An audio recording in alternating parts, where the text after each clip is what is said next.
Erev Tov, d'abord, comme tout le monde n'était pas là la semaine dernière, et en plus, comme je pense que les idées, il faut les digérer, donc je vais un petit peu répéter et revenir sur l'essentiel de ce qu'on a vu la semaine dernière.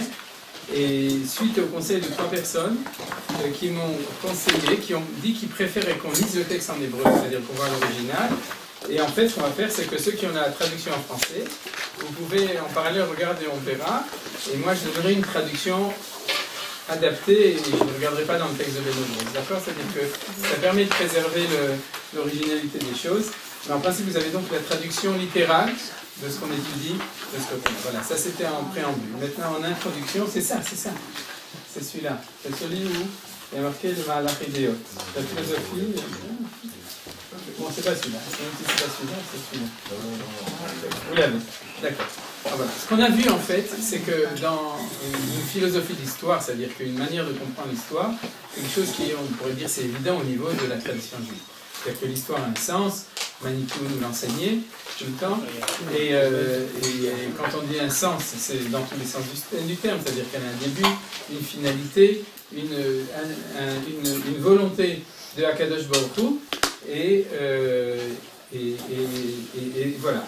Maintenant, dans cette chose-là, le Rav Kook, suite à une correspondance avec un postmoderniste juif de l'époque, qui était extrêmement virulent, on a tellement que l'histoire du peuple juif était arrivée à sa fin et que Shai Horowitz, et donc c'était que le peuple juif pouvait disparaître dans l'assimilation. Donc le Rav Kook a décidé de donner une réponse, et Baruch Hashem, grâce à cette réponse, en fait, comme j'ai dit, qui en fait se justifie par elle-même, c'est-à-dire que même si sans le savoir, on n'a pas besoin de savoir en fait qu'il y avait cette interrogation. L'interrogation, elle peut venir d'un côté ou de l'autre.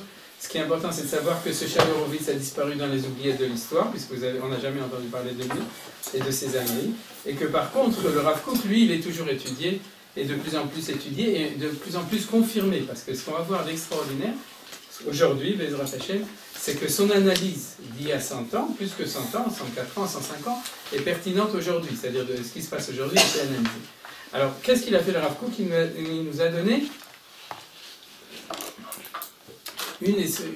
on pourrait dire une loi fondamentale de l'histoire, et la loi fondamentale de l'histoire, c'est que l'histoire évolue, puisque l'histoire est évolutive, ça c'est évident, et c'est le sens de la manière juive de voir l'histoire, c'est-à-dire ce qu'on appelle le tikkun olam, ce qu'on a vu aussi dans l'Ilchot Tshuva, l'Orot HaTshuva du Rambam, c'est-à-dire que le sens de l'histoire, c'est un sens où on avance de plus en plus. Souvenez-vous que le monde commence par le tohu bohu, c'est-à-dire qu'il commence par, dans son deuxième passage, par le fait qu'après que Dieu, on dit que le Rishit Bara Elokim et Shamayim Vet Haaretz, Ve'Haaretz Haïta Tohu Vavohu, c'est-à-dire que la première chose, c'est le balagan. De même, au niveau de l'histoire, nos sages nous ont dit l'histoire du monde a 6000 ans, c'est-à-dire 2000 ans de Tohu Vavohu, jusqu'à Abraham, c'est-à-dire jusqu'à la fin de Parashat Noach et de Parashat Lech Lecha, Ad Haran, Ad Kan Haron Apo Shel Olam, le dernier passouk de Noach, c'est-à-dire que c'est là que finit la colère de Dieu devant une histoire chaotique, c'est un Tohu Vavohu, c'est chaotique, le Maboul, le Etzadat Tobar, etc. Ensuite, 2000 ans, dans l'histoire 2000 ans de Torah, ce qu'on appelle Torah, 2000 ans de Yemot HaMashiach. On ne va pas rentrer parce que ça demanderait beaucoup de temps pour expliquer toutes ces notions, mais disons que ce qui est clair, 2000 ans de Tohu Vavohu, 2000 ans de Torah et 2000 ans de Mashiach, de Yemot HaMashiach. Mais le Tohu Vavohu, ça fait partie de l'histoire? Oui, c'est-à-dire il y a 2 Tohu Vavohu. Il y a le Tohu Vavohu du deuxième passouk de la Torah, qui est le Tohu Vavohu, on pourrait dire, du monde, de la terre, du point de vue physique. Et nos sages nous ont enseigné qu'il y a une équivalence au niveau des 6000 ans d'histoire. C'est-à-dire que le monde de 6000 ans correspond aux 6 jours de la création. C'est-à-dire, mais ce n'est pas les mêmes. C'est-à-dire les 6 jours de la création ne sont pas 2000 ans. C'est-à-dire, selon l'enseignement connu de Manitou, on est dans le Shabbat de la création. Vous vous souvenez, toute l'histoire, nos 6000 ans, sont dans le 7e jour le jour qu'on raconte quand on fait le Kiddush. Vayechoulou Hashamayim Ve'Haaretz V'Chol Tsevaam, etc. C'est-à-dire le jour du Shabbat de la création, c'est dedans, toute l'histoire humaine se trouve dans ce jour-là. Irène, tu ne connaissais pas ça, non?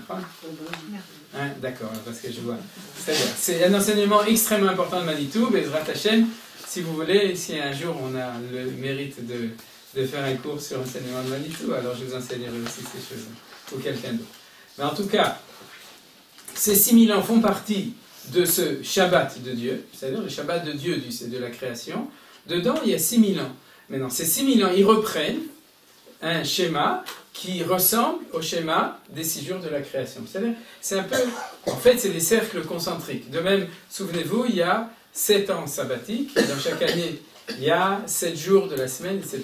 Donc, il peut y avoir des notions qui se retrouvent à différents niveaux. Et de nouveau, 7 millénaires et de nouveau 7 jours de la création qui est encore au-dessus. C'est-à-dire, on a plusieurs cercles concentriques de l'histoire qui reprennent un schéma identique. Alors maintenant, on est dans ces 6000 ans de l'histoire. Ce que je voulais uniquement dire, c'est que l'histoire telle qu'elle est décrite par la Torah, c'est-à-dire une loi fondamentale de l'histoire, c'est que c'est une histoire qui va de 0 à 100, c'est-à-dire du mal au bien, du Hosher le Or, Vaï Erev, Vaï Boker. D'accord? C'est-à-dire, alors comment ça se subdivise selon cet enseignement de Rachamim? La référence, c'est dans ma Masechet Avodah Zarah Daftet, page 9, il faut le Amoudal et fois Amoud Bey, je ne me souviens pas, mais en tout cas, il y a tout d'abord un tiers de l'histoire qui est la face chaotique de l'histoire, c'est Alpaïm Tohu, qui est raconté en vitesse par la Torah, puisque c'est 2 parashiot, c'est Bereshit et Noach. Ensuite, à partir de l'Ech Lecha, de la parasha de la semaine, on rentre dans les 2000 ans, on pourrait dire la phase intermédiaire, la phase du travail normal, et ensuite, on pourrait dire, ouais, ce que j'ai dit, de 0 à 20 ans, c'est le chaos, c'est-à-dire, après, c'est OK, c'est le contraire du chaos. De 20 ans à 40 ans, on traite la phase professionnelle de construction, de structuration et d'élaboration de la famille, etc. Et puis ensuite, la retraite. Bon, c'est un peu moins rapide que ça, Baruch Hashem, mais donc la phase où on commence à se reposer, où on récolte un petit peu les fruits. Alors, c'est ce qu'on appelle les 2000 ans de Mashiach. Vous comprenez donc comment est-ce que c'est organisé, mais c'est clair que tout ça, c'est un crescendo, c'est-à-dire que ça va de bas en haut. C'est-à-dire, voilà. Maintenant, tout ça, je ne l'ai pas dit la semaine dernière. C'est nouveau. Quoi? C'est comme ça. Quand on commence à reprendre des sujets d'avant, alors, on refait un nouveau cours. Voilà. Maintenant, quelle est la loi qui fait avancer l'histoire? C'est-à-dire, quel est le moteur ou l'essence, on pourrait dire, qui fait que l'histoire, elle, qui est en marche, qui doit avancer, qu'est-ce qui l'a fait avancer? Alors, ce que nous a dit le Rav Kook, et là c'est le chidouche du Rav Kook, c'est que ce qui l'a fait avancer, tout d'abord, c'est une dynamique de dialectique. D'accord? La dialectique entre 2 éléments. Ça, c'est la première chose, c'est ce qu'on avait vu la dernière fois. Et on avait expliqué ce que c'est que cette idée dialectique qui est basée non pas sur la dialectique hegelienne, c'est-à-dire de Hegel, mais c'est la dialectique des Kruvim, Hazav, et pas des Hagalim, c'est-à-dire c'est la dialectique juive. Et la dialectique juive, elle n'est pas une dialectique de combat où c'est l'un ou l'autre, mais c'est celle où la rencontre d'opposés est fructifiante, où elle permet d'engendrer quelque chose de nouveau. Alors ça, c'est la loi aussi, l'enseignement de Manitou de manière générale, dans ce qu'on appelle les Toldot. D'accord? C'est-à-dire quand Manitou nous enseigne les Toldot, il nous parle de cette rencontre d'éléments contraires qui permettent d'engendrer. En fait, l'exemple essentiel que j'avais donné, c'est le masculin et le féminin. D'accord? C'est-à-dire que quand un côté masculin rencontre un côté féminin, c'est valable pour l'homme et la femme, aussi dans le monde végétal, le monde animal, et aussi dans la Kabbalah, où il y a toujours le côté masculin. À ce moment-là, cette rencontre de 2 contraires engendre une réalité nouvelle, qui est la notion de Piria Veriga. Donc elle n'est pas dans le conflit, elle est dans l'élément fructifiant. Voilà. Maintenant, si vous me dites, oui, mais le masculin et le féminin, ils ne sont pas opposés, alors je vous répondrai, ça je ne l'ai pas dit non plus la semaine dernière, la Torah nous dit clairement, et c'est l'eau, Ezer, Kenegdo. Donc, Kenegdo, ça veut dire qu'il y a une igoudiou, c'est-à-dire une opposition. Mais opposition ne veut pas dire conflit, mais opposition veut dire, en fait, possibilité d'engendrer quelque chose de nouveau. Et justement, contrairement à cela, c'est ce que disait Manitou à propos de l'égalité, l'idéal de l'égalité, c'est que l'égalité est stérile. C'est-à-dire une rencontre entre 2 égaux sera toujours stérile. C'est-à-dire, vous comprenez, c'est-à-dire au niveau, c'est justement un des points essentiels de la notion de conjugale, c'est qu'il faut qu'il y ait complémentarité et non pas égalité. Et comme disait Manitou, le mot chavé, c'est le même mot que chav. Chav, c'est 20. C'est-à-dire que s'il y a égalité, alors il y a un des 2 qui est en trop. C'est-à-dire, par contre, pour pouvoir engendrer quelque chose, il faut qu'il y ait une rencontre de contraires. C'est-à-dire, voilà. Qu'est-ce que tu voulais dire, Brigitte? est-ce que c'est bien la traduction, elle est bien exacte, égalité pour Chavé? Parce que le problème, en France, égalité, ça veut dire...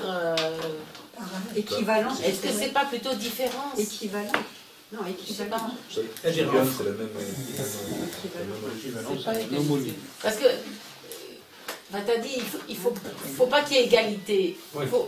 Moi, je dirais plutôt, il faut qu'il y ait différence. Oui, d'accord. Est-ce que c'est le mot égalité oui, vraiment tout à fait, français de toute façon, qui la valeur d'égalité devant la loi ou d'égalité, etc., c'est des valeurs vraies.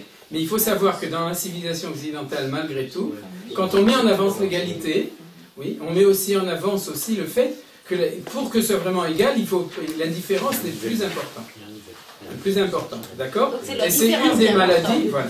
Et c'est une des maladies justement qui est de plus en plus importante aujourd'hui. C'est-à-dire parce qu'on n'a pas le droit de montrer la différence, ça devient du racisme, ça devient de la ségrégation, etc. Vous connaissez toutes ces choses-là. C'est peut-être similitude, pas égalité. Peut-être.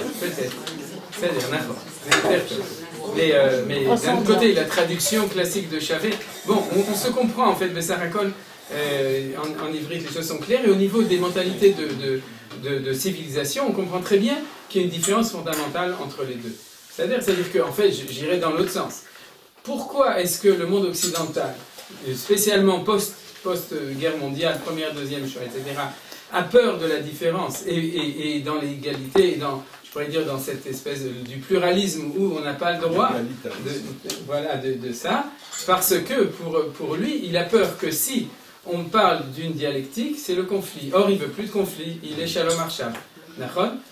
Donc, puisqu'il veut que la paix, donc il évite de mettre en exergue les différences. Et on n'a pas le droit. Regardez les histoires justement d'homosexualité. C'est-à-dire, toute la discussion, tu n'as pas le droit de dire qu'il faut une différence, etc. Et c'est là aussi profondément, c'est pour ça que j'ai insisté la semaine dernière, je reprends cette idée de cette dialectique, c'est que pour un Occident chrétien qui est basé sur l'idéal de Esav, qui est Al-Harbe Khatirié, c'est-à-dire que, en fin de compte, la mentalité, on pourrait dire chromosomique de l'Occident, c'est Esav, Ésaü, c'est la bracha que Yitzhak leur a donnée, Al-Harbe Khatirié, tu vivras sur ton glaive. Mais ça veut dire quoi? Ça veut dire que si on rencontre quelqu'un de différent, comme disait Manitou, l'équation c'est ou lui, ou moi, ou je, ou tu, et si tu, alors je te tue. C'est-à-dire, vous avez compris. Donc,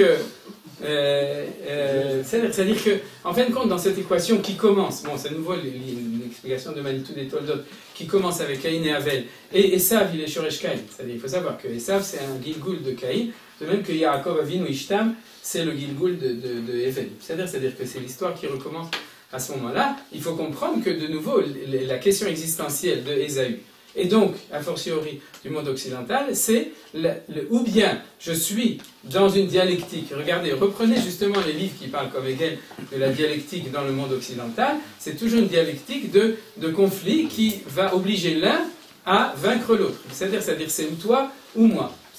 Alors que, et c'est pour ça que j'ai insisté, la même question a priori de dialectique, chez nous, ça devient une dialectique positive. C'est-à-dire pas forcément, on va le voir aussi dans l'étude du texte. C'est-à-dire que ça peut être aussi une dialectique négative. Zacha et Zer, le Zacha Kedegdo, vous savez, au niveau dans un couple. C'est-à-dire, si on est méritant, cette opposition devient une aide, c'est-à-dire une complémentarité, et l'Ozacha, si on n'est pas méritant, alors ça ne reste plus qu'un conflit. C'est-à-dire, comme vous savez, le mot du grand rabbin Sitruk, Zichrono Livracha, ouais, c'est Esh, quand la Shrina elle sort, il reste le Esh. Alors il disait, puisqu'on est encore, je ne sais pas si on est dans les Shoshim, on n'est pas dans les Shoshim? Non. Bon, en tout cas, on est dans l'année, alors on peut dire quelque chose. Hein. Il disait que quand on se marie par coup de foudre, après le mariage, la foudre s'en va, il ne reste plus que les coups. Alors, donc, ce que je veux dire, c'est que dans un couple, comme dans l'histoire, il y a un potentiel d'une dialectique fructifiante, et puis il y a une réalité de base d'une dialectique conflictuelle. C'est-à-dire, de manière générale, quand on a étudié à l'école, on a appris que il y a le même genre de dialectique, c'était la thèse, l'antithèse, la synthèse. La synthèse, c'est vraiment une dialectique positive, c'est-à-dire tu présentes ça, Chesed Gvura, Tiferet, et ensuite tu arrives à trouver l'équilibre entre les deux. Non, je n'ai pas compris avec les chrétiens. Oui. C'est-à-dire, c'est la philosophie chrétienne, thèse, synthèse et antithèse. Oui, d'accord, ça veut dire que dans les idées, ils sont capables. Il y a l'idée qu'il faut faire ça Oui. Mais non, en réalité, ça ne marche pas. C'est-à-dire, ça marche quand tu fais une dissertation à l'école. Ouais. Mais quand tu es sur le champ de bataille ou le champ du travail, alors ça marche plus. On pourrait dire, c'est pour ça que dans la réalité théorique, comme disait Manitou, religieuse ou philosophique qui sont humanistes, mais qu'ils n'ont jamais appliqué pour eux. Ils nous demandent toujours d'appliquer leurs idées. C'est-à-dire, mais pas c'est-à-dire, donc c'est justement ça qui est intéressant. C'est-à-dire que sur le papier, on a appris à le faire. Dans la réalité, demande à un philosophe d'appliquer cette manière de faire quand il a besoin de gagner sa vie. Top. Alors donc... C'est la question de la démocratie. Oui. Dans le monde occidental, la démocratie. Mhm. La démocratie, c'est quand même la loi du plus fort de la majorité. Mhm. La majorité impose sa volonté à la minorité. Mhm. Donc c'est déjà une source de conflit au départ. Oui. Bien que de nouveau, l'Occident est conscient de ça, il y a aussi le droit aux minorités, etc. Mais donc, bon, La démocratie n'est pas basée sur le consensus. Ouais. Elle est basée sur la loi du plus fort. de nouveau, d'une autre manière. Il a fait. Ça a l'air. Donc, pour revenir à cette dialectique, on a repris l'idée de la semaine dernière que l'histoire avance par une dialectique. C'est-à-dire qu'il y a beaucoup de choses. Les pieds aussi, c'est une dialectique. C'est-à-dire pour avancer, on n'a pas de roue. Si on avait une roue, alors on avancerait de manière linéaire, on pourrait dire. Par contre, comme Kadosh Baruch Hu nous a pas fait, il nous a pas roulé, il nous a mis des pieds, d'accord? Alors donc, en fait, on avance. La halicha, elle est dialectique. Regel yamin, regel smol, regel yamin, regel smol. C'est ça le moteur, en fait, du mouvement. Alors c'est la même chose au niveau de l'histoire. Quels sont les deux pieds de l'histoire? Les deux pieds de l'histoire, c'est idéa aléoumit, idéa éloïte, ou bien l'idée, dans l'autre sens, l'idée de divinité et l'idée de nationalité. Alors, pour ne pas reprendre tout le cours la semaine dernière, ce qu'on avait vu, c'est que ça venait, en fait, le chidouche. C'est que premièrement, que ce soit une dialectique, Hegel aurait été d'accord. Mais Hegel, lui, pensait que c'était une dialectique de matérialiste, c'est-à-dire les conflits des nations. Par contre, chez nous, ce n'est pas des conflits de nations, c'est des conflits ou des deux idées qui se rencontrent et qui se fructifient, c'est au niveau du monde des idées. C'est-à-dire c'est les idées qui font avancer l'histoire et ce n'est pas les forces de base, d'accord, ce qu'on appelle les guerres. C'est-à-dire, de nouveau, quand on a appris l'histoire de France, ou l'histoire en général en France, d'accord, qu'est-ce qu'on nous racontait? Les rois et les guerres, d'accord? C'était comme ça. Donc, sous-entendu, c'est les guerres qui font avancer l'histoire. Et comme j'avais dit, c'est pas totalement faux, même le Rav Kook dans Rotem Milchama, il en parle. Mais là, il veut quand même être cholet, c'est-à-dire dire que c'est pas ça qui fait vraiment avancer l'histoire. Ce qui fait avancer l'histoire, c'est des idées ou des idéaux. C'est ça les moteurs de l'histoire. Et il y a deux idées de base fondamentales qui sont celles de la divinité et celles de la nationalité. On avait dit nationalité en opposition à l'individu, c'est-à-dire que ce n'est pas les individus qui font avancer l'histoire, c'est les nations, et on va directement arriver à la différence entre la nation d'Israël et le juif en tant qu'individu, c'est-à-dire c'est la nation qui est l'unité de base, et d'un autre côté, c'est la divinité, contrairement à des idéologies plus basses, qui sont par exemple la religion. Ça, on le verra aussi après. C'est-à-dire, religion et divinité, c'est pas la même chose.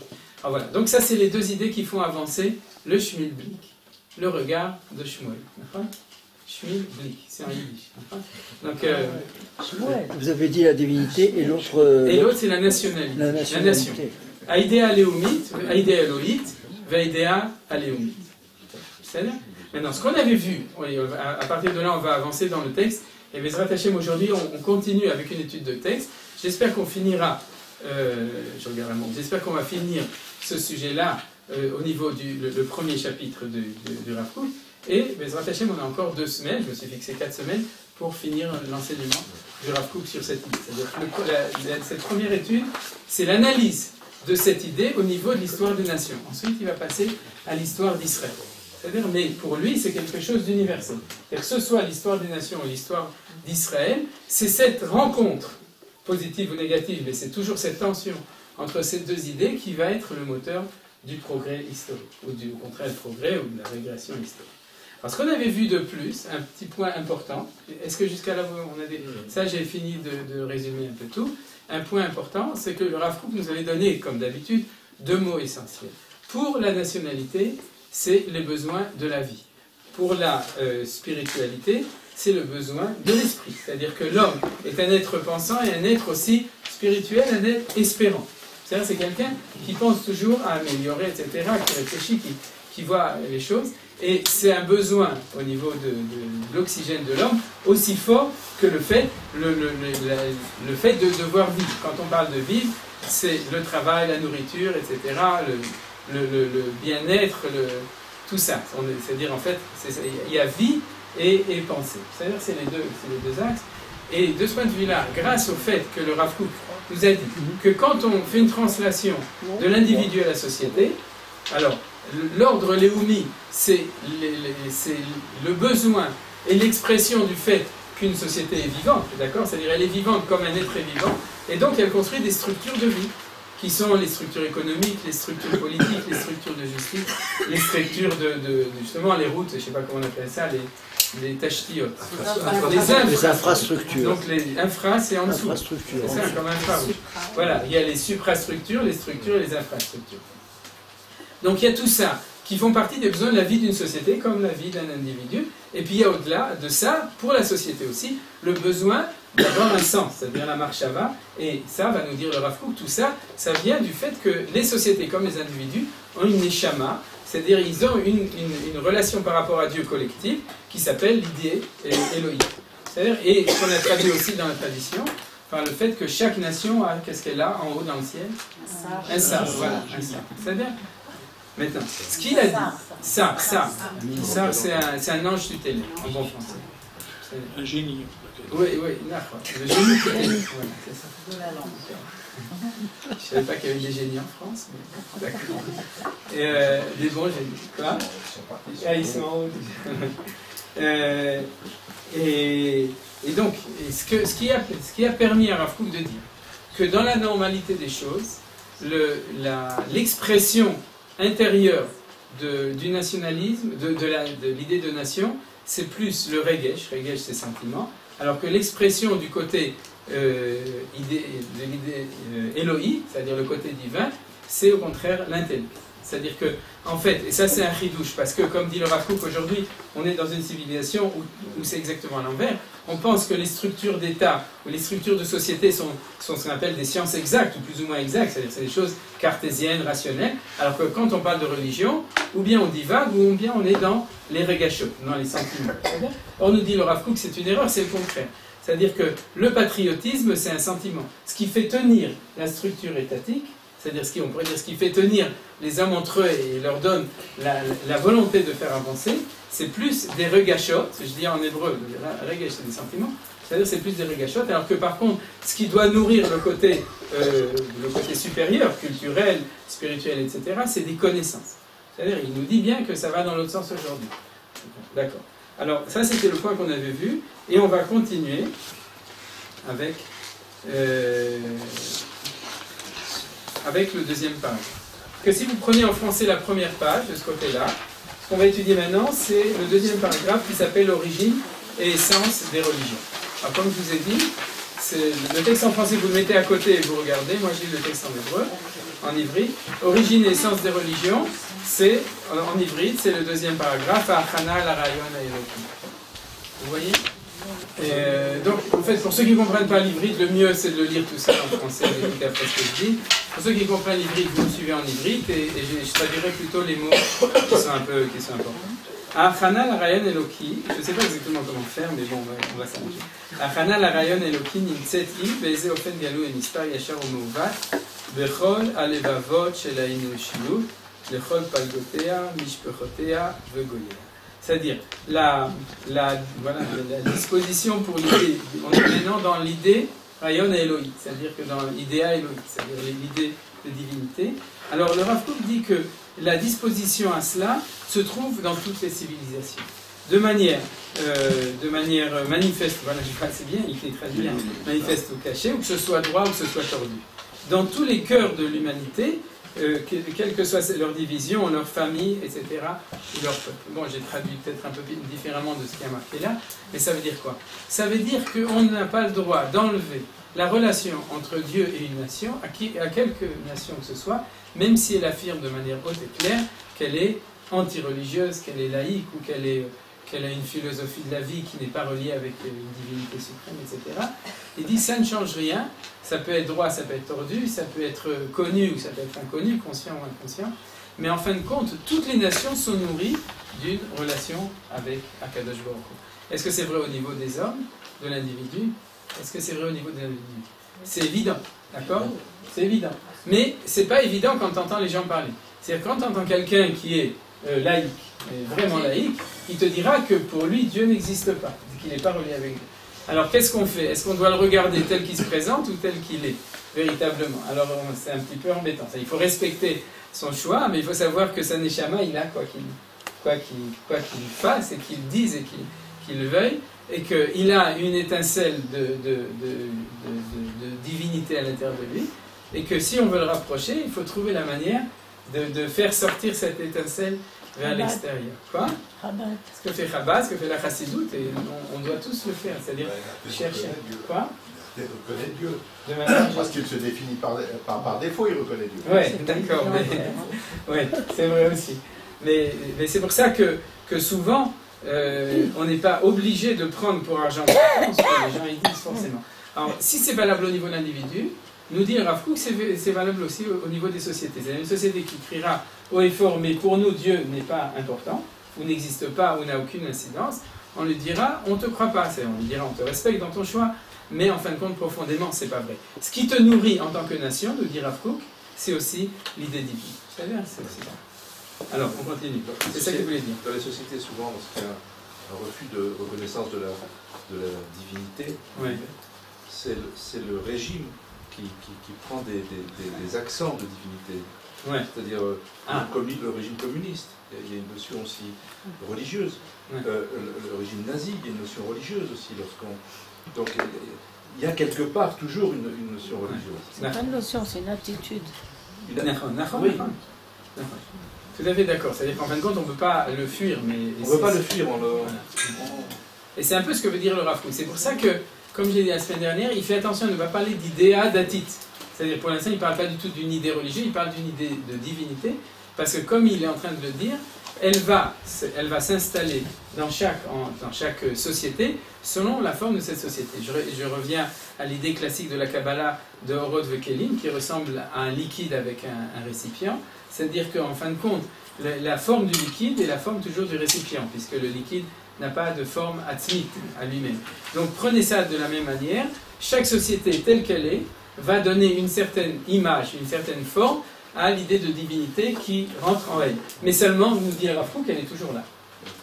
Oui, Hitler, Marshmallow, il était considéré comme un prophète par les nazis, Staline de la même façon. Ouais, donc il y avait un culte qui lui était rendu, qui est un culte qui se rapproche du paganisme, mais qui est un culte. Mais le Kéli, il est toujours là, mais il peut être, en fonction justement des idéologies, etc., il peut être déformé. Il peut être complètement, d'abord, il est comme il est, parce que chaque nation, elle a une identité spécifique, de même que chaque personne, mais en plus, comme vous le dites, il peut lui-même lui se donner une forme tordue. Par exemple, l'exemple le plus facile, c'est l'idolâtrie. C'est-à-dire quand la Torah nous dit, pour la Torah, être religieux, c'est pas une garantie d'être proche de Akadosh Baruch Hu.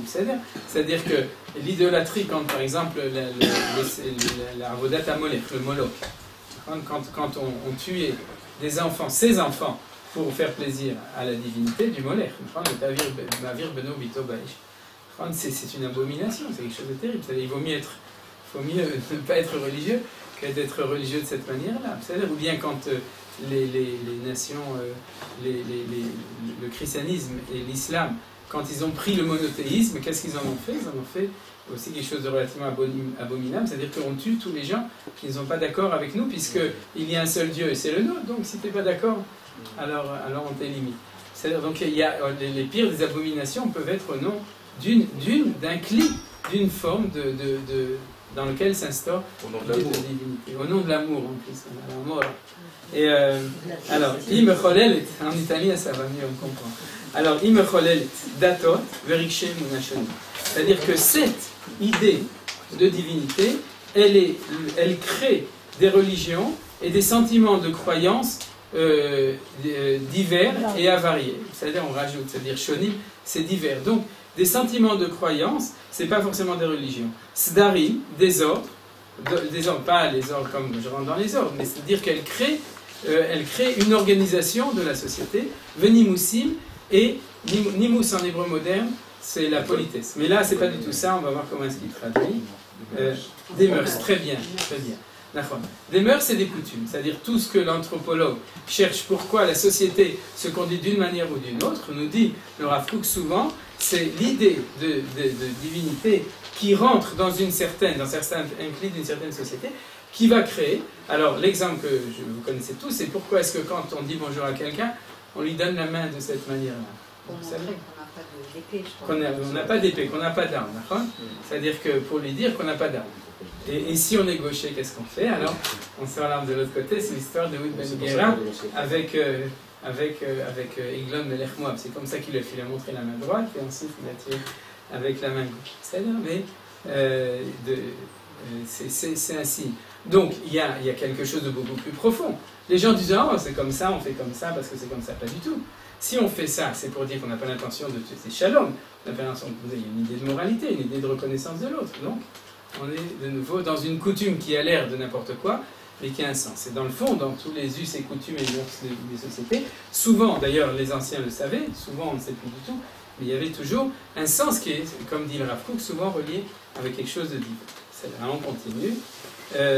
המסבבים גם הם המון מעשים כבירים בכוח איתן בחיי גוי ואדם, בסדרי החברה ובמהלכי הפוליטיקה, רוקמים והורגים בסתר ובגלוי, עלילות נוראות לאין חקר, ברוח האדם ובמהות טהורי חייו. Cherchez le point pour pouvoir m'arrêter. Ça, c'est des phrases du Rav. Bref, je vous laisse 2 minutes pour le lire en français. Lisez-le en français. 2 minutes, 10 secondes. Et après, je le reprends en hybride sans regarder. Moi, je regarde pas la traduction, comme ça, je suis pas trop influencé. Mais,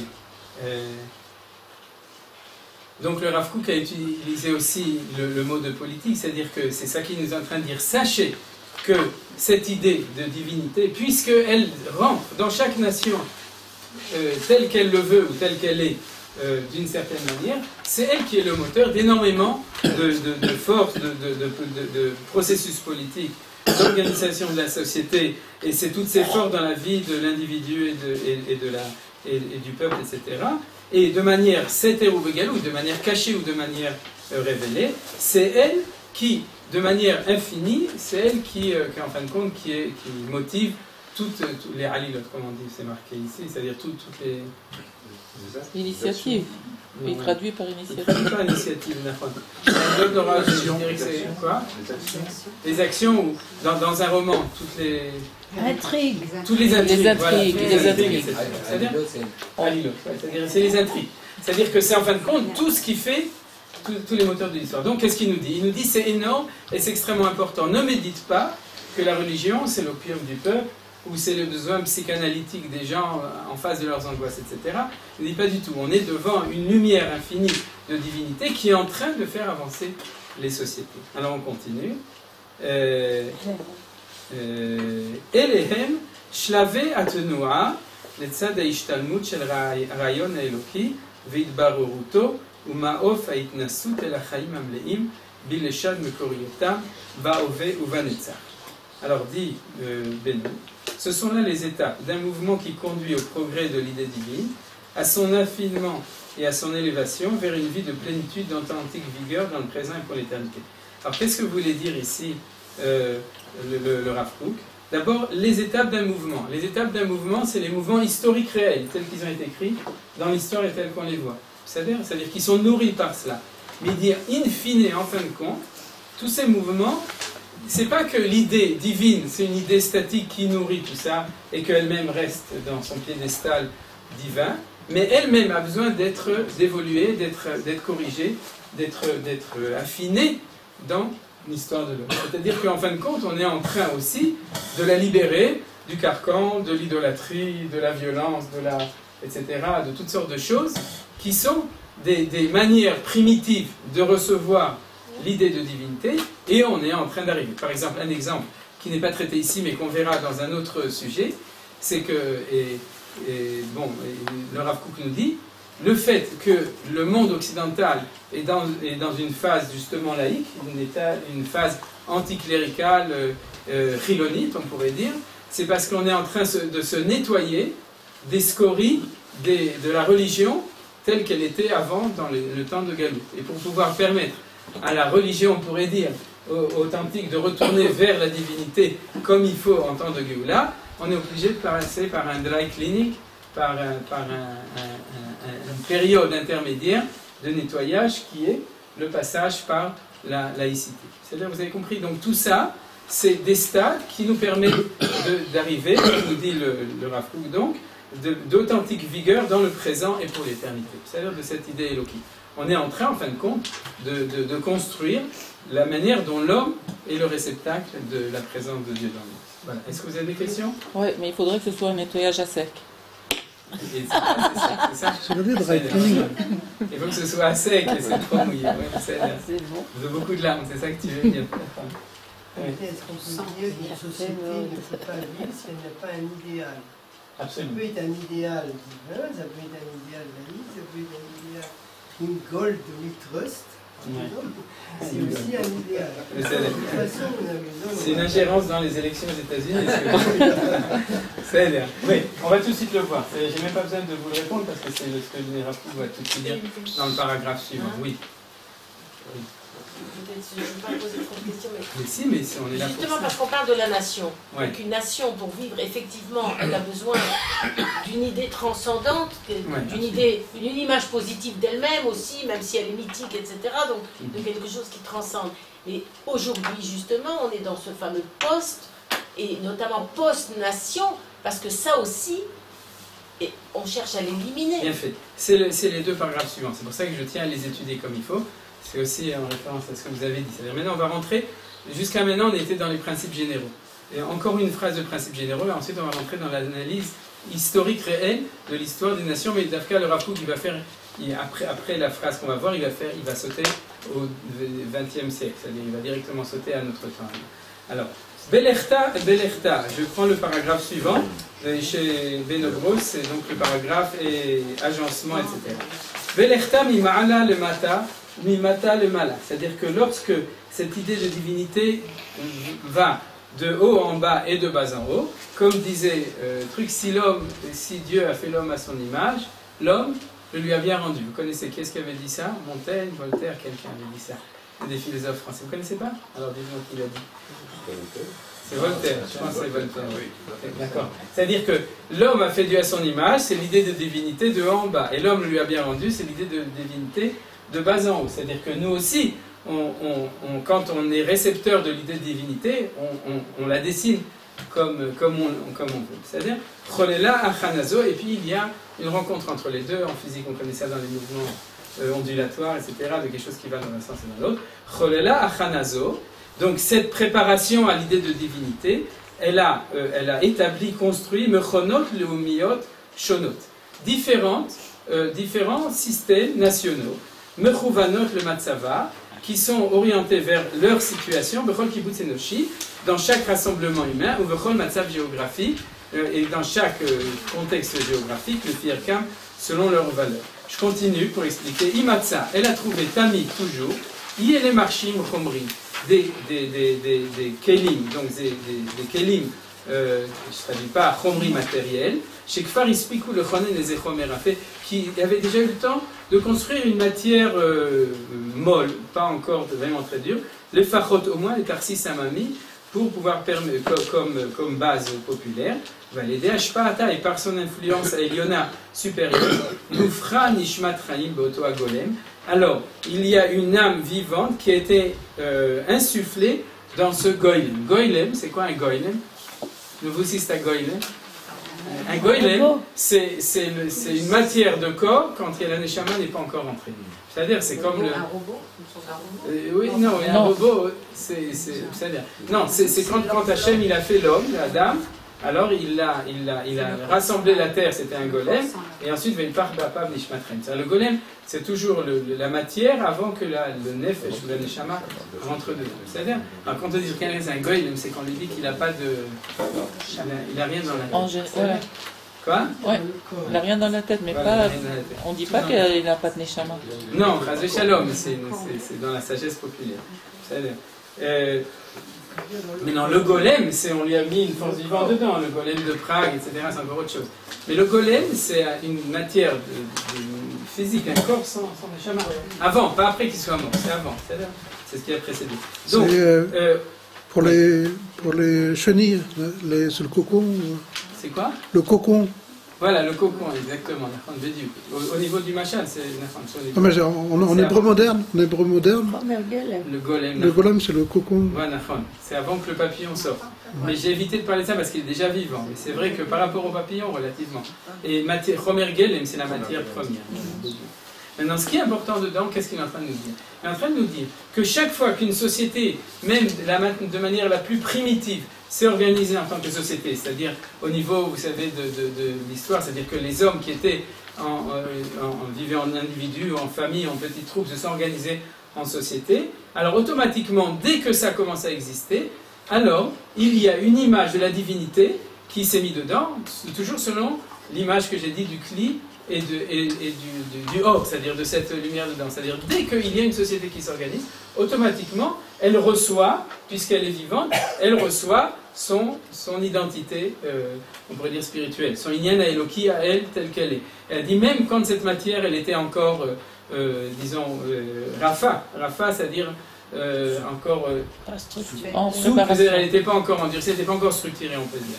Et il parle donc de tout, en fin de compte, en quelques mots, il parle de tout ce que les anthropologues et les historiens parlent de l'évolution des sociétés. C'est-à-dire que dès que les gens se rencontraient entre eux et ils construisaient une société, ils organisaient une société, automatiquement, il y avait une identité de cette société qui se créait, et cette identité, c'était la Inyan Eloki, cette idée Eloki qui rentrait en eux. Alors maintenant, vous me direz, d'où est-ce que le Rav Kook sait ça, et quelle est la clé de cette dialectique? Où on pourrait revenir à la question que j'ai posée la semaine dernière, d'où le Rav Kook savait que la dialectique, c'était entre la idéa Elohit et la idéa Aléomi. Alors la réponse, il l'a mis dans cette phrase-là, il a fallu arriver jusqu'ici, c'est qu'il a dit « Nufra nishmat chaim ve'oto agoli ». C'est-à-dire qu'en fin de compte, dans la relativité entre ces deux idées, entre l'idée de nation et l'idée de divinité, en fin de compte, c'est que de même qu'un homme, il est dans une dialectique du corps et de l'âme, de même les sociétés dans une dialectique du corps et de l'âme de la société. Il faut accepter qu'une société a une âme et une neshama, c'est ce qu'on avait dit avant. Mais si on accepte qu'elle a une neshama, en fin de compte, cette dialectique, c'est la même, en transposée dans le collectif, que celle qu'il y a chez l'individu. C'est-à-dire, ce qui nous fait vivre, c'est le fait qu'on a un corps et qu'on a une âme, et qu'il y a une tension entre les deux, que l'âme nous élève vers le haut et que le corps nous élève vers le bas, et que d'un autre côté, dans le Macha, l'expression que la Gemara dit dans Perek Relek, que ça ressemble à un boiteux et un aveugle. L'aveugle, c'est le corps, le boiteux, c'est la Neshama, et ils se sont rencontrés un jour, et le boiteux a dit à l'aveugle, t'as qu'à monter sur mes épaules, et à ce moment-là, tu me donneras le chemin, et moi, je te donnerai des pieds. C'est là, vous avez compris? Donc c'est pour ça que c'est le contraire, non? Ça veut dire quelque chose. C'est que la société n'est pas l'addition d'individus, c'est un individu en soi. Voilà, ça c'est très important, ça c'est du Rav Kook de base. C'est-à-dire que l'unité, la société est une unité, ça n'enlève pas le droit à l'unité de chaque individu. C'est comme une base, c'est 1 et 10 et 100, etc. Il y a différents niveaux d'unité, d'accord? 10 c'est 1 et 0. Donc c'est l'unité à un niveau supérieur. Mais dans cette unité-là, c'est évident. Et cette unité en elle-même, quand on parle de son corps, c'est la Léomiout, et quand on parle de son esprit, c'est la Elohiout qui est dedans. Alors vous avez compris maintenant, a posteriori de cette phrase, pourquoi le Rav Kook nous a, dès le début, parlé de cette dialectique-là, et pas de celle de Hegel ou d'une autre dialectique, d'accord? C'est-à-dire, c'est celle-là qui fait vivre les nations, parce que les nations sont des êtres vivants. Autant, de même que l'individu, et plus que ça. Au niveau du Machal et du Nimshal, ça nous est beaucoup plus facile de comprendre les fonctionnements, ce que je viens de faire, le fonctionnement de l'individu que le fonctionnement des sociétés. Pour nous, les sociétés, c'est des idées virtuelles, d'accord? Et la preuve, c'est que les discussions sur les identités des nations sont nombreuses et avariées, alors que les discussions sur l'identité de l'homme, elles sont plus simples. C'est vrai qu'il y en a qui disent qu'il n'y a pas de Neshama, mais d'une manière générale, analyser l'être individuel l'être humain, c'est plus facile que d'analyser les nations et les lois des nations. Alors le Rav Kook, ce qu'il nous a fait ici, c'est qu'il nous a dit, il y a un machal et un nimshal, donc une possibilité de comparer l'identité individuelle et l'identité collective. La dialectique de l'individu, c'est Gouf et Neshama, donc la dialectique de la collectivité, c'est Gouf et Neshama. Gouf, c'est la Léomiout, Neshama, c'est la Elohim. Alors vous voyez que c'est beaucoup plus simple que ce qu'on pensait jusqu'à maintenant. Du coup, c'est facile. On reconnaît aussi qu'il y a l'amour des nations. Ah, bien sûr, bien sûr, bien sûr, bien sûr. Du coup, il y a vie, il y a un projet, et ensuite, il y a la mort, la possibilité de la mort des nations. La possibilité aussi automatique. Ben, sur Israël, non. Oui, mais sur les autres, oui. Ouais, Bediou. Je vais vous donner un exemple que le Rav Kook, qu'on va étudier après, mais pour vous donner ça comme exemple, c'est le passage d'avant dans le livre qui s'appelle le Rotatria.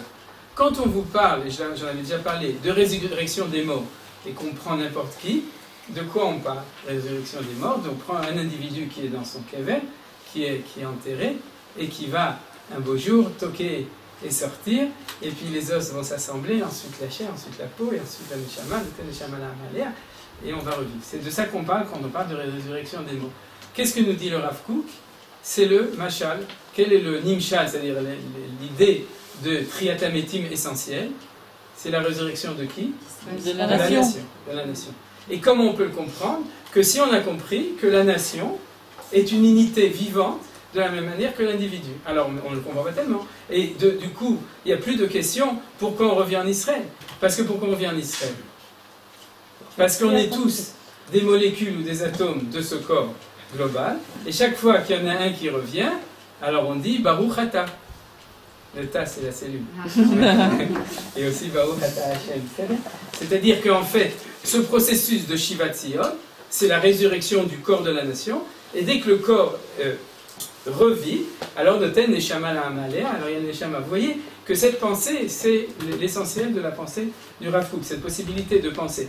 Et un juif de Galout, malheureusement, ne comprend pas ça, parce qu'il est obnubilé par une seule pensée, c'est laquelle?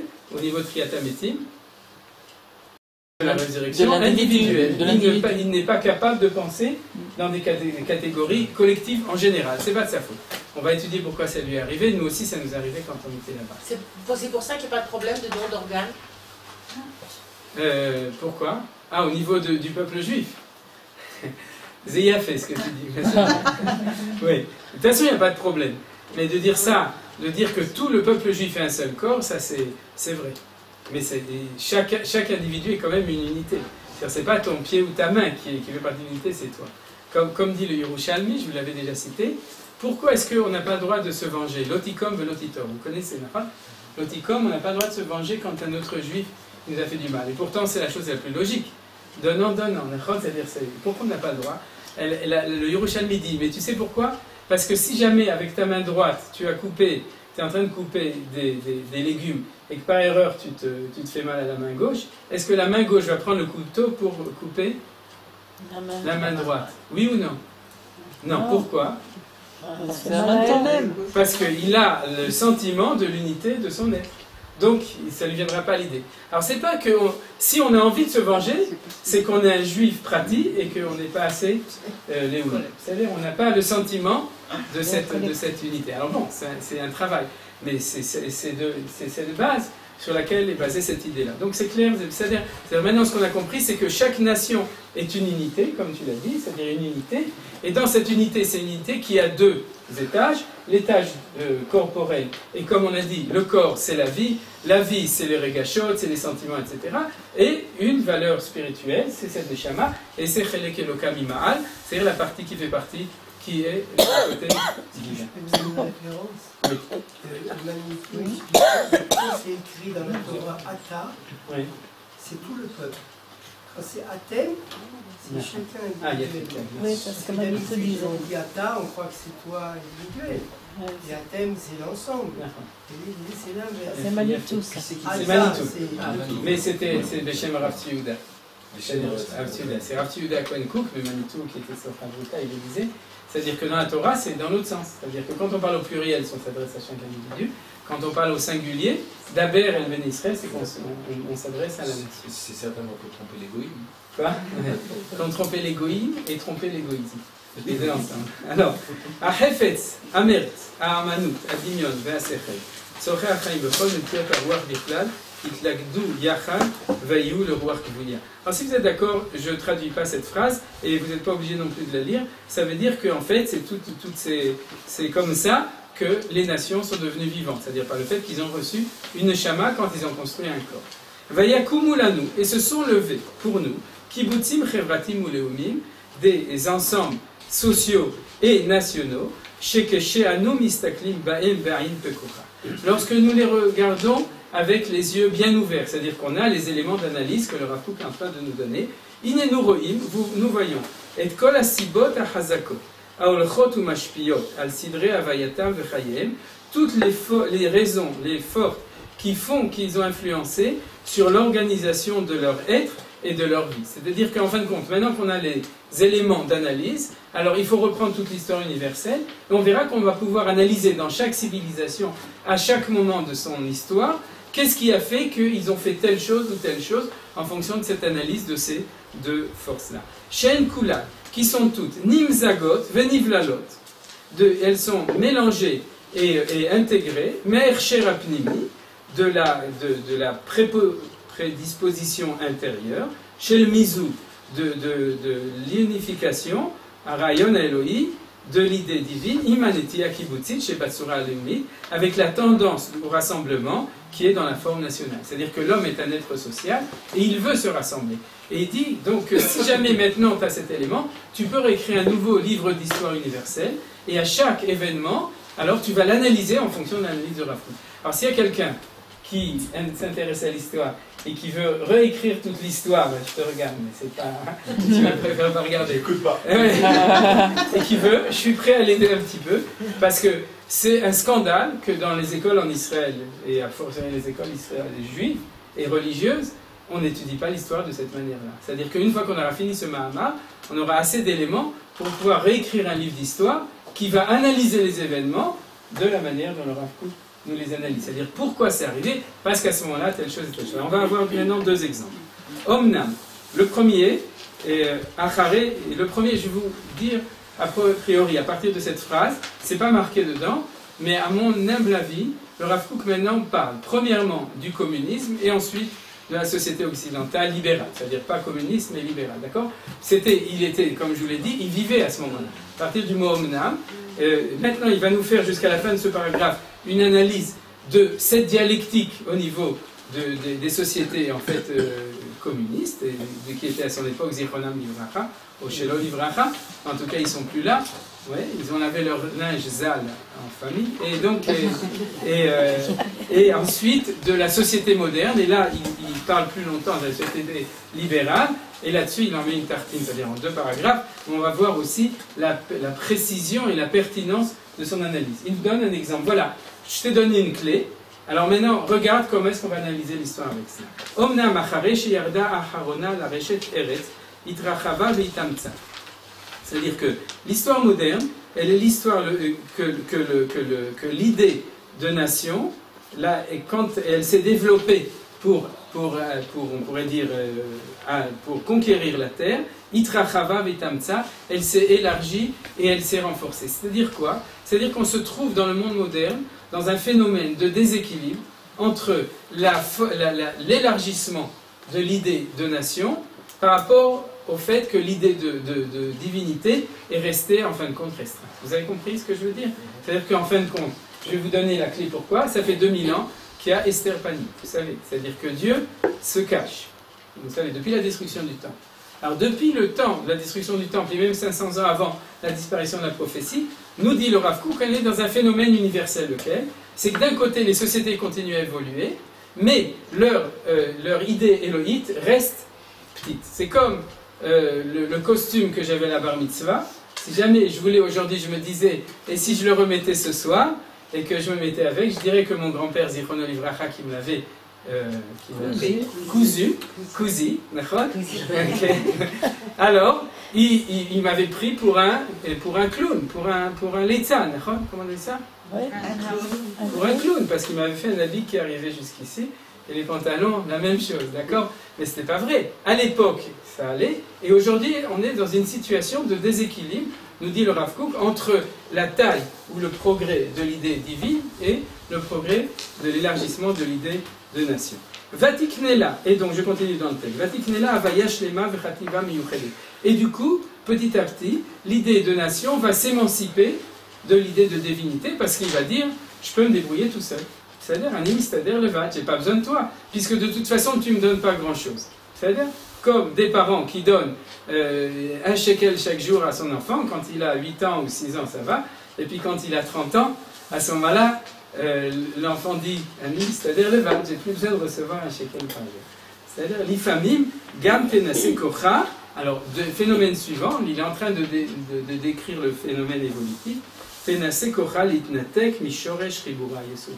Et des fois, il va essayer, s'il a la force, de se couper de sa racine originelle. Vous avez compris? C'est-à-dire, à un certain moment, il y a... Bon, alors c'est vrai, moi je vous dis que c'est le communisme, on peut aussi l'analyser au niveau de toute la société occidentale, au niveau de la laïcité. C'est-à-dire, mais là, on va voir malgré tout qu'il y a deux analyses différentes de quelle manière on se sépare de lui. Mishoresh Ribura Yesodi, Ribura, c'est le ribour entre les deux valeurs. Mitochen Arayon Elohi, si on n'avait pas compris, ça va essayer de se couper du contenu de l'idée divine. Aval. Alors prenons ça comme exemple que Rav Kook pensait à ce moment-là, il pensait au communisme. Pourquoi? Parce que quelle est la différence? C'est que dans la société libérale, on n'a pas coupé. On a, en fin de compte, on a fini par dire que c'est l'oré les 28. C'est-à-dire qu'il existe, comme vous avez dit sur les dollars, il y a marqué in gold we trust, comme vous avez dit. In gold, ah oui. C'est lui qui dit ça. C'est la blague. Vous n'avez pas entendu, il faut écouter. Ouais.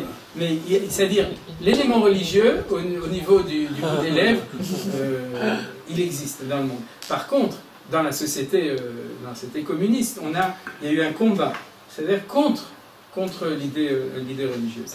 Aval, nous dit le Rav Kook, et c'est valable pour toute autre société qui essaiera de combattre. C'est-à-dire, mais je pense que l'exemple le plus fort au niveau de l'histoire, n'oubliez pas que le Rav Kook est mort en 1935, c'est-à-dire, et la plupart de sa vie c'était avant la Révolution d'Octobre et dans les premières années de la Révolution. Donc à un temps où tout portait à penser qu'éventuellement ceux qui allaient conquérir le monde entier, prolétaire de tous les pays unicitaires. En fait, c'est intéressant, je m'excuse à propos de la laïcité, parce que si la société, de même que l'individu, sont constitués d'une partie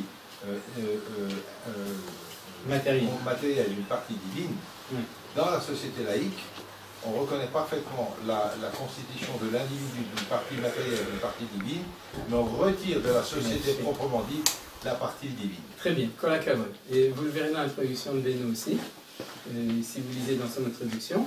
Il reprend cette même idée. Le Rav Kook va en parler ultérieurement, mais pas de manière aussi précise que ce que tu dis, c'est-à-dire qu'en fin de compte, s'explique pourquoi aujourd'hui la notion du refus de kéfi adatit, c'est-à-dire de l'imposition, elle est basée sur un a priori, c'est-à-dire que la religion, c'est chez toi à la maison, et pas dans la rue. Et alors, comme tu as dit, c'est-à-dire qu'à partir du moment où la société s'est coupée, justement dans la société occidentale, on reconnaît cette idée de religion à condition que tu la fasses chez toi. Il a fait dans la sphère privée, il a fait meurtre. Avalen beyada historia. Donc le Rav Kook nous dit, l'histoire n'a pas la possibilité à Enoshi de montrer, l'histoire de l'homme n'a pas réussi à montrer, chez Nisayonze Matzliach Latzet Lapoal, que cette entreprise de couper les deux va réussir. Veroimanu, et nous voyons, Shatruna Eliona Elokitche Ba'adam, que le caractère divin qui est dans l'homme, Afilu Biyota Betachlit Shifluta, même lorsqu'elle est au plus profond de sa bassesse dans le sens qu'elle est complètement disparue, affaiblie, voilà, d'affaiblissement, et qu'elle est comme un point le plus infime, c'est-à-dire qu'elle est devenue le point le plus infime. Vekea est la plus, c'est une lumière qui est obscure, donc qui est quaterme, voilà exactement. Il y a la place de la nation et la place des termes, il y a les deux. Chez Gam Az, et même à ce moment-là, Irak, elle n'est que mita alefet, c'est-à-dire qu'elle est en train de s'évanouir. Mid batelet, elle s'annule comme on annulait dans un 60e, vous connaissez, Batel Beshishim, Velo Meta Vegoa, mais elle n'est pas morte et elle n'est pas agonisante. Elle continue à donner la puissance la plus profonde à toutes les énergies de la vie. Les énergies de la vie, c'est la vie de la nation. C'est-à-dire qu'en fin de compte, qu'est-ce qu'il dit? De même que tu ne peux pas enlever la neshama de l'homme, sauf si tu le tues, c'est-à-dire, mais sinon, tu ne peux pas éliminer le fait que c'est la neshama qui fait vivre l'homme. De même, dans une nation, puisque on a cette analyse, echad le echad, cette analyse absolue de cette comparaison, alors, dans cette analyse de comparaison, c'est évident que même si pendant 70 ans tu essayes d'effacer, en fin de compte, in fine, c'est la neshama qui va revenir, parce qu'elle continue toujours à faire vivre cette nation, qu'elle le veuille ou qu'elle ne le veuille pas. On voit bien en Russie, il y a un retour religieux. Voilà, exactement. Or, le Rav Kook, et c'est là qu'on voit l'exemple extraordinaire de cette analyse, c'est-à-dire que le Rav Kook ne pouvait pas le savoir au niveau de la vision historique. C'était absolument impossible pour lui, et au contraire, il aurait dû penser, comme nous le disent les laïcs, que la religion s'est passée, la religion c'était pour les sociétés primitives, mais maintenant qu'on est devenu positiviste, qu'on comprend tout, donc on n'a plus besoin ni de Dieu, ni de religion, okay, etc. Et que ce processus de sécularisation de la société va aller en avançant, et qu'un beau jour, Bezrat Hashem pour eux, alors Dieu aura disparu et on n'aura plus besoin de lui. C'est-à-dire on s'arrange sans lui et on va de plus en plus, grâce à la technologie, la science, l'organisation de la société, on va réussir à se débarrasser de lui. Nous dit le Rav Kook, c'est Shtuyot Bevitzakvaniot, c'est-à-dire quelque chose qui n'a aucun sens, grâce à cette analyse qu'il nous dit. Ça va s'arrêter. Et c'est pour ça que j'ai pris l'exemple du communisme, parce que c'est l'exemple le plus extraordinaire de cette clairvoyance de notre maître le Rav Kook au niveau de l'analyse de l'histoire. C'est-à-dire, de nouveau, je reprends, tu prends une analyse qui est pertinente, qui est vraie, qui est basée sur des fondements vrais, cette dialectique de la Kabbalah, cette idée de Gouf et Neshama, cette idée que ça existe aussi au niveau de la nation, qui est aussi Neshama. Ensuite, tu l'appliques dans la réalité de l'histoire, tu peux écrire l'histoire, et non seulement écrire l'histoire, mais tu peux même écrire avoir une vision du futur de l'histoire, et ça se tient, et ça marche. Attendez, je crois qu'il a... Alors, vas-y, non, c'est le futur, justement, c'est le point de départ, c'est la prise de conscience de l'individu qui après va se généraliser au niveau de la société. La prise de conscience que le monde terrestre, c'est un reflet du monde céleste. Non. Non, parce que en fait, en général, je tutoie les gens. Et on vous me tutoyez aussi. Et Minag Manitou. Et donc, c'est une vision justement nouveau qui dit que les mouvements de l'histoire sont au niveau de l'individu. Si on prend le modèle russe, je dirais pas du tout. C'est que la Neshama de la Sainte Russie, d'accord, on lui a enlevé sa religion chrétienne, d'accord, orthodoxe, et que profondément, la Russie ne peut pas vivre sans cette Neshama. Donc pendant 70 ans, il était en jeûne, c'est-à-dire en tsog. Il a fini par s'asphyxier, et il s'est réveillé. La collectivité russe a dit on ne peut pas vivre comme ça, il faut qu'on remette de nouveau notre religion orthodoxe. C'est très orthodoxe.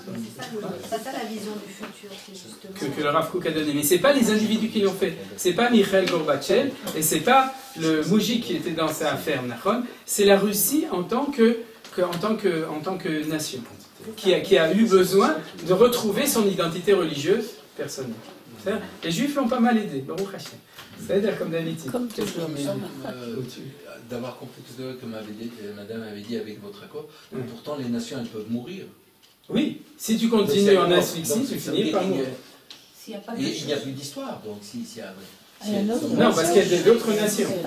Ah, il y a d'autres nations, mais une nation, elle peut mourir. Ah, une nation peut mourir. Dor olech vedor ba, ve'aretz ve'olam omedet. Chez les Nord-Africains, Dor olech vedor bia,